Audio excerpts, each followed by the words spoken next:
Bon dimanche à vous les guides aînés, les scouts et routiers que j'aperçois là-bas. C'est une si belle école de vie que le scoutisme. Bon dimanche, vous nos chers anges gardiens qui remplissez l'atmosphère ici. Je fais une petite parenthèse, je vais demander, comme vous êtes terriblement serrés, si beaucoup de petits-enfants peuvent venir au milieu des sœurs, à droite et à gauche. J'espère que les sœurs ne vont pas les trucider. Comme ça, pendant l'homélie, les petits-enfants peuvent venir à droite et à gauche, parce qu'au baiser de paix, ils seront les petits ambassadeurs de la paix. Donc ils doivent être près de l'autel. N'hésitez pas, les enfants, à venir. Alors avant l'homélie proprement dit, je suis obligé de donner une explication à tous ceux et celles qui sont montés sur la montagne pour la messe dominicale. Il se fait que c'est le dernier jour d'un rassemblement de gens un petit peu bizarres qu'on appelle les Jeunesse Lumière. Jeunesse Lumière est une école de prière et d'évangélisation internationale. Il y a déjà eu 58 pays différents représentés et on fête les 40 ans de cette école. Donc il y a ici un peu des jeunes, moins jeunes, de toutes les différentes années, 40 ans, et de beaucoup de nos différents pays. Voilà. Alors si jamais pendant l'homélie, un petit mot m'échappe, JL, ça veut dire Jeunesse Lumière. Voilà. Alors, 3 parties. Première partie, 3 petites parties. La première, la multiplication des pains. Dans un autre évangile, on apprend que c'est un petit garçon qui a sauvé la situation. Parce que c'était dramatique. Le peuple est là depuis 3 jours, complètement épuisé. Impossible d'aller en ville chercher de la nourriture, ils vont s'évanouir.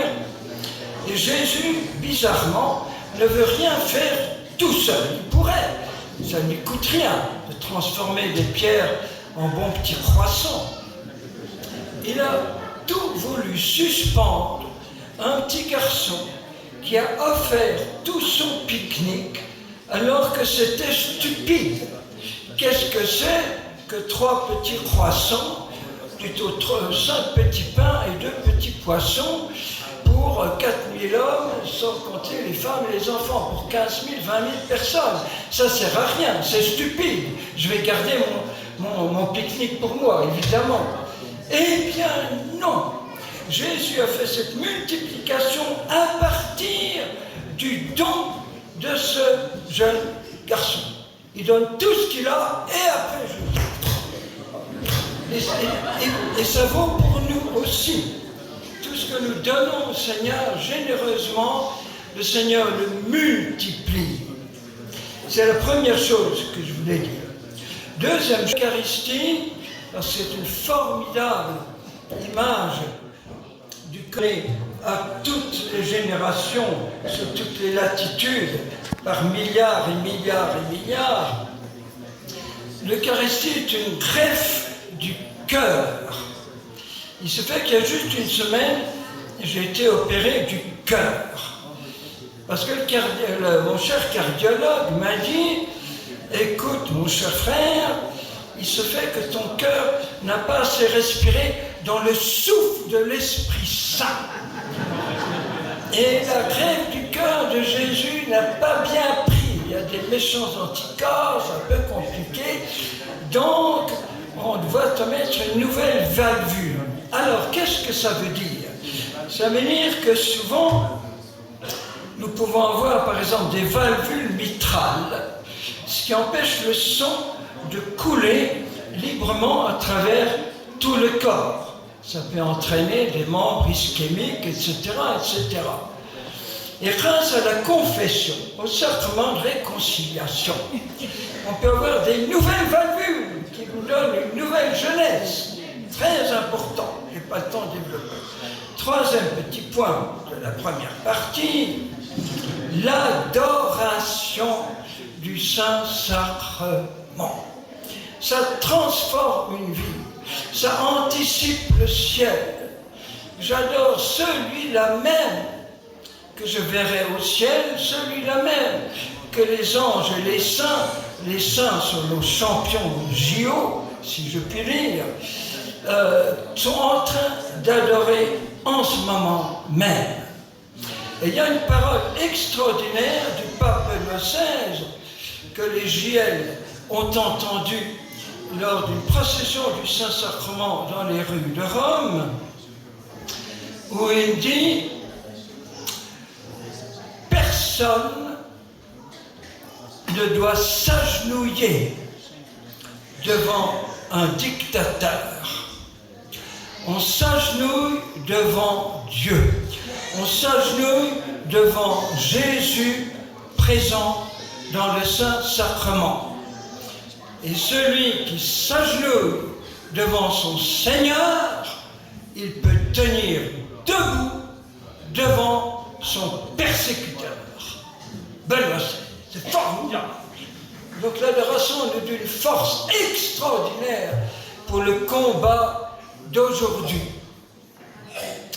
Deuxième grande partie.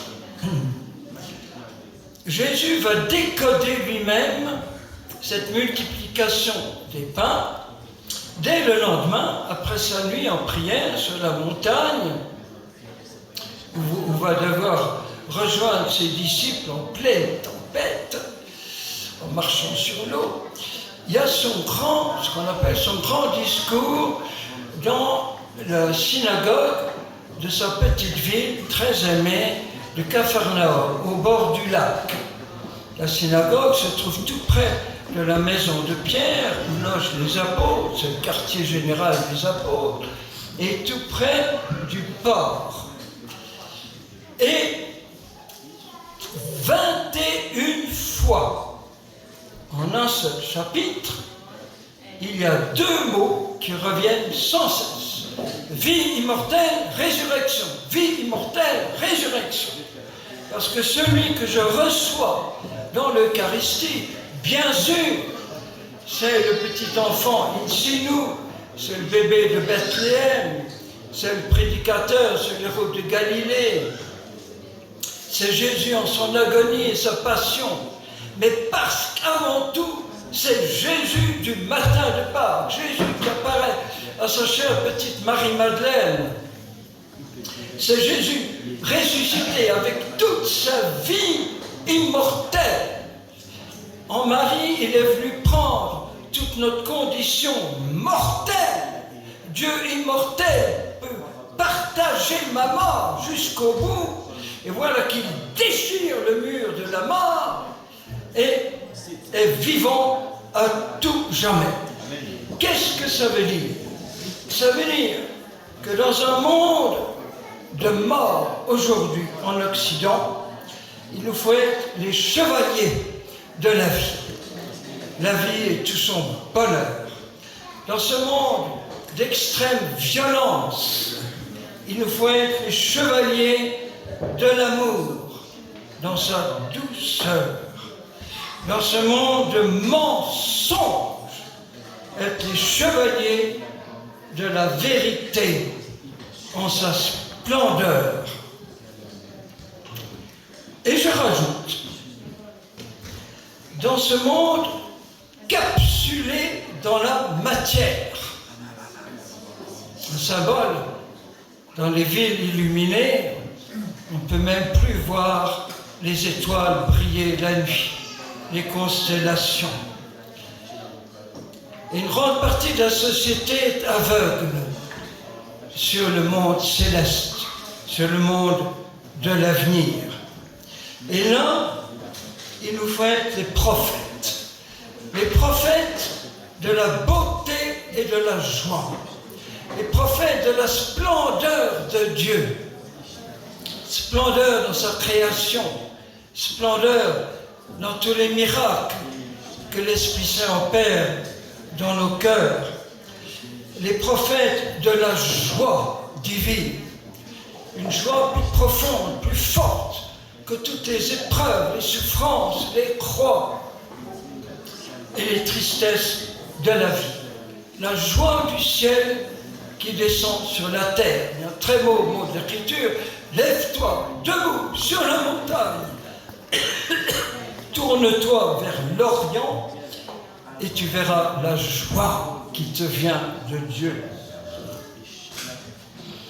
Il faut être chevalier, prophète, ardent et fervent, courageux, audacieux, humble et fort, intrépide et tenace jusqu'au bout.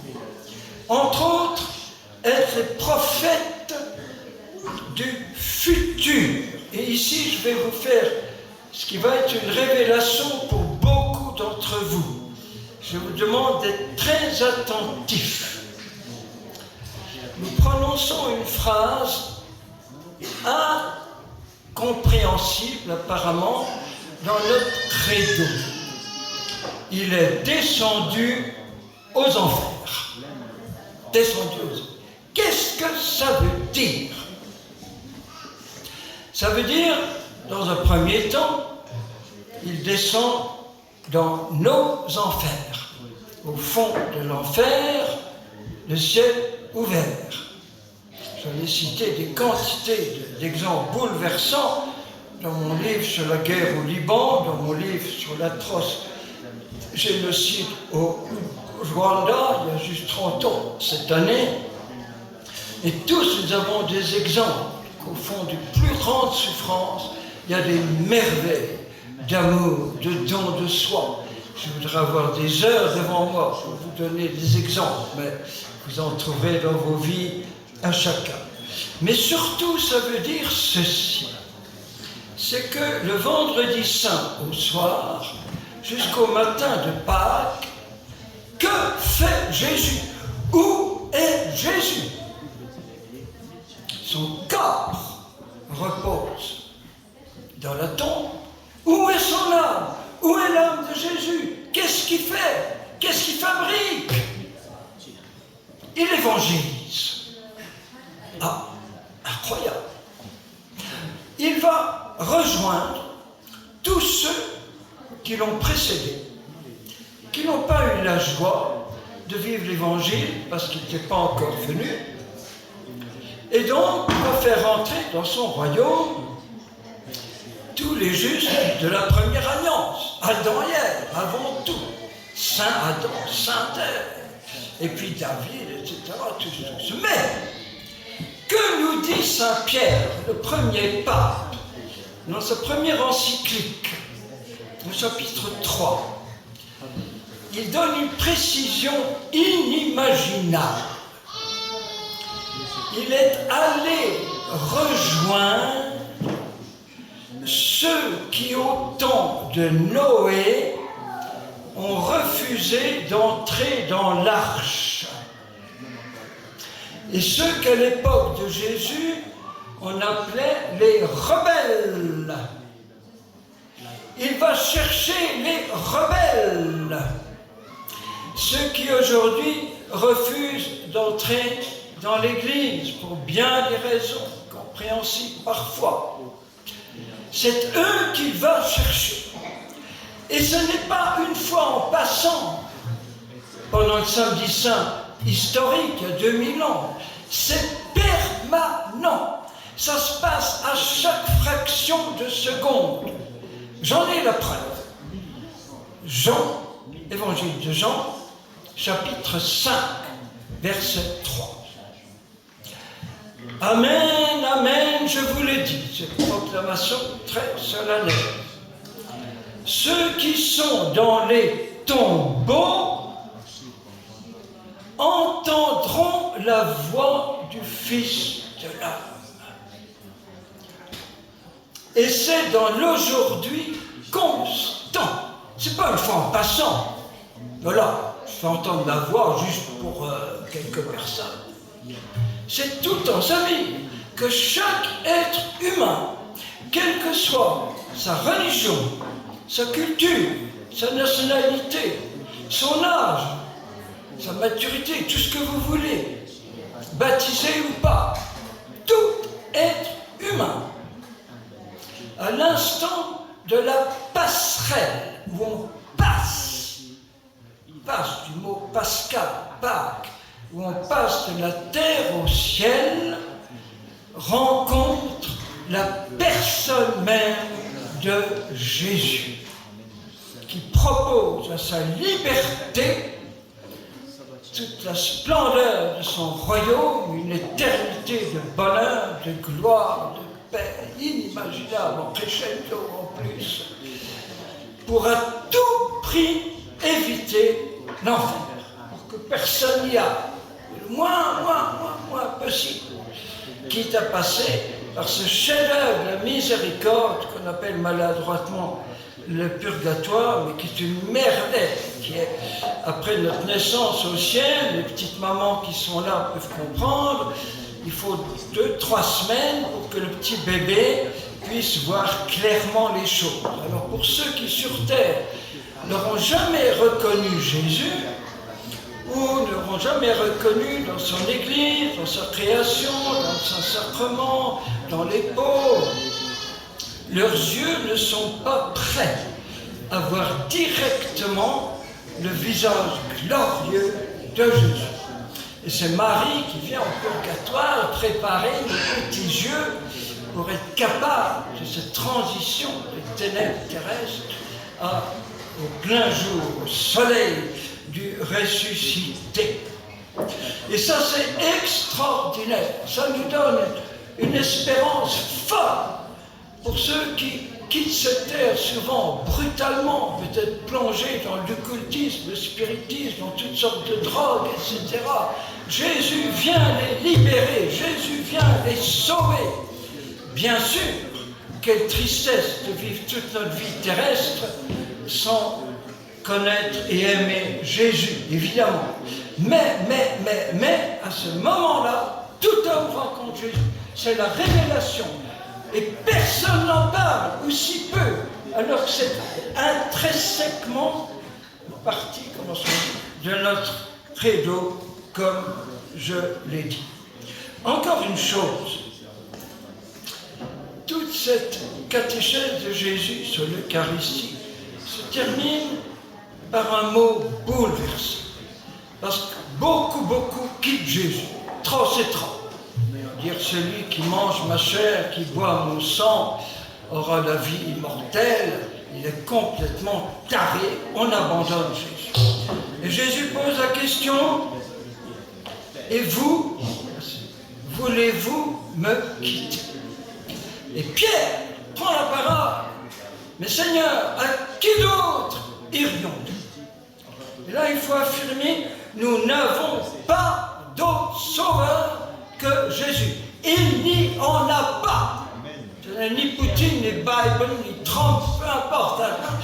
C'est Jésus qui nous sauve. Et je vais vous donner une preuve. Réfléchissez un instant. 95% de la souffrance dans le monde vient de quoi? Ça ne vient pas des catastrophes naturelles, des éruptions volcaniques, des tsunamis, des tremblements de terre. Heureusement, ça n'arrive pas partout, tout le temps, chaque heure. Ça vient du péché. Vous calculez. Tout le mal, toute la souffrance qui vient de la jalousie, de la haine, de l'égoïsme, de l'impureté, de l'arrogance, etc. Si tout le monde vivait Jésus, l'Évangile, il n'y aurait plus jamais de guerre, il n'y aurait plus jamais d'enfants abandonnés, il n'y aurait plus jamais d'injustice nationale, internationale, etc., etc. Il n'y aura plus de divorce, il n'y aura plus d'enfants maltraités ou supprimés, il n'y aura plus de petits vieux zigouillés. Le monde serait un paradis si tout le monde suivait l'Évangile. Et qui peut arracher au péché? Le seul qui est sans péché. Je m'excuse, mais c'est une logique. Si quelqu'un veut me contredire, qu'il arrive ici. Et on va discuter. Et c'est impressionnant. Pas d'autre que lui. À qui irions-nous sauf lui? Et ici, je suis obligé de faire une parenthèse avant de partir à la troisième partie. C'est pas pour te contredire. Oui, oui. Simplement que vous compreniez, pour ceux qui viennent des environs, le bruit de fond de temps en temps, c'est les traducteurs. Je ne venais pas contester le Père Denard. Car il y a une traduction hongroise, fond, je ne sais plus, polonais, espagnol, je ne sais plus. Alors, je dois faire une parenthèse douloureuse. Le monde entier vient d'être scandalisé par cette scandaleuse parodie de la Sainte Seine, cet outrage blasphématoire pendant l'ouverture des JO à Paris vendredi soir. Les anglophones sont scandalisés, les Africains sont horrifiés. Les musulmans sont profondément heurtés. La télévision marocaine a censuré, a supprimé cette partie, a refusé de la diffuser. Ça a fait pleurer les baptisés, sangloter les petits enfants. Honte à la face du monde, honte à notre République française. Et je dis, quand un peuple n'est plus capable de respecter ce qui est sacré pour un grand nombre de ses citoyens, ça veut dire que tôt ou tard, la vie ne sera plus sacrée. Et nous supplions, Père, pardonne-leur. Ils ne savent pas ce qu'ils font.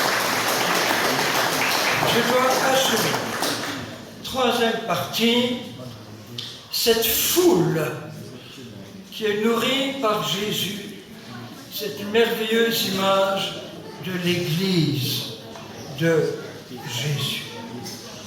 La foule qui ne va survivre, parce que c'est le soir tombant en plus, c'est pas un petit dessert qu'il nous donne, c'est le pain qui donne la vie.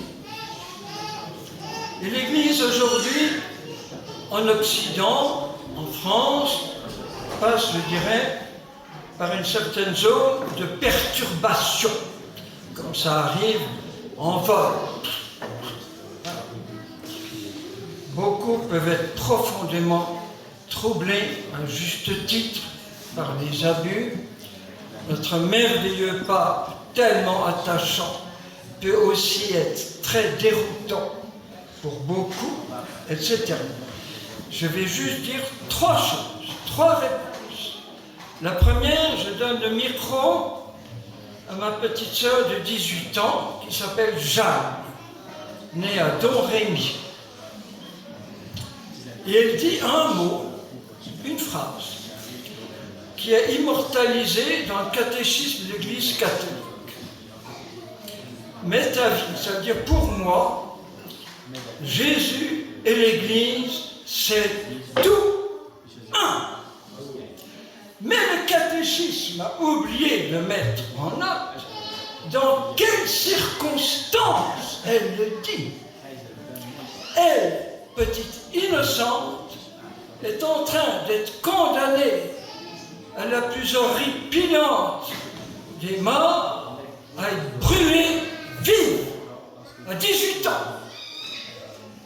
Condamnée par qui? Par des clercs dont un évêque cochon.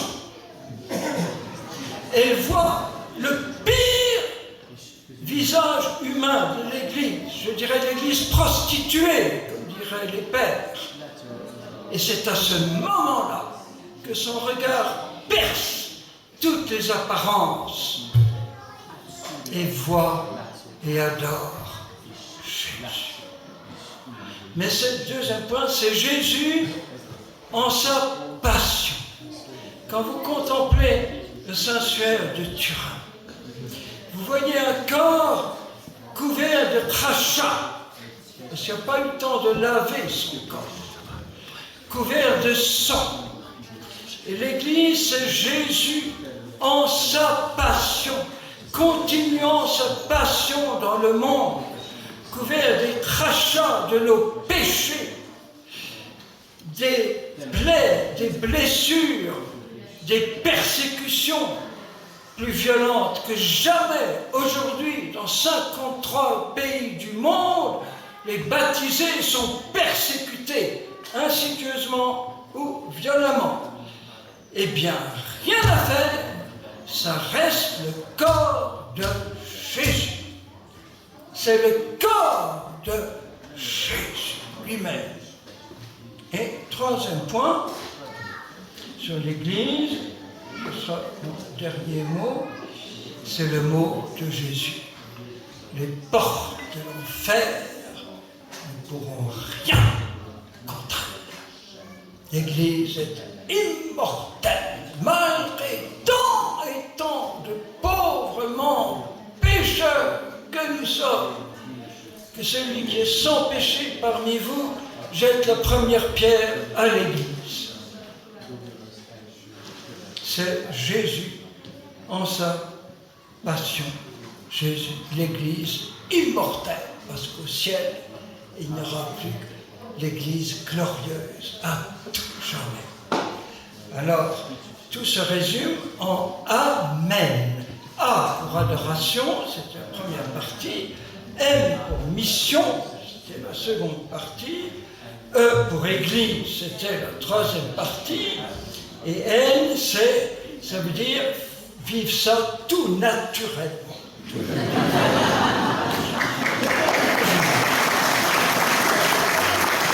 Non, abbiate paura.